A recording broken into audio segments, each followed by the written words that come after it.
Ek hoop het gaan goed, welkom by Inspireer. Jakobus 1 vers 12 sê, die Here gebruik slegte of moeilike dinge in ons lewe, om te kyk of ons loyaal aan hom gaan bly. Ware geluk is om die toets met vleiende vaandels te slaag, en God noem sulke mense wenners in die lewe.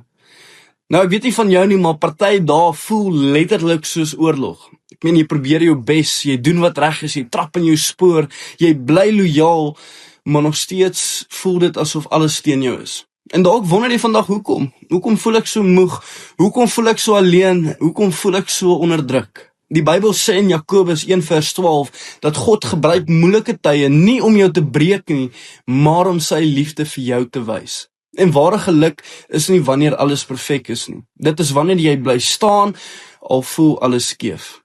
Dis wanneer jy sê, jy weet, ek voel nie goed nie, maar ek gee nie op nie. Ek verstaan dalk nie nou alles nie, maar ek bly loyaal aan Jesus. Nou dit is die toets, dit is geloof, en dit is hoe wen lyk in God se oë. Moenie moedeloos word as alles nie dadelik in plek val nie. Dit is nie altyd maklik om die regte ding te doen nie, ek weet, maar dit is definitief altyd die moeite werd. Stick with the program, hou aan doen wat reg is, hou aan glo, hou aan lief hê, hou aan dien, want ek beloof vir jou, jy is nie besig om vir niks te beklei nie.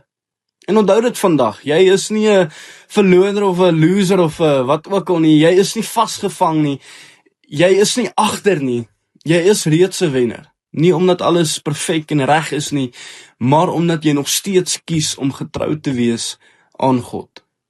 En hy sien dit elke dag, hy sien dit raak. Hy noem jou deel van sy familie, en hy het 'n plek vir jou, letterlik vir altyd. So hou aan, en hou vas. God toets jou nie om jou te straf nie, maar om jou te versterk.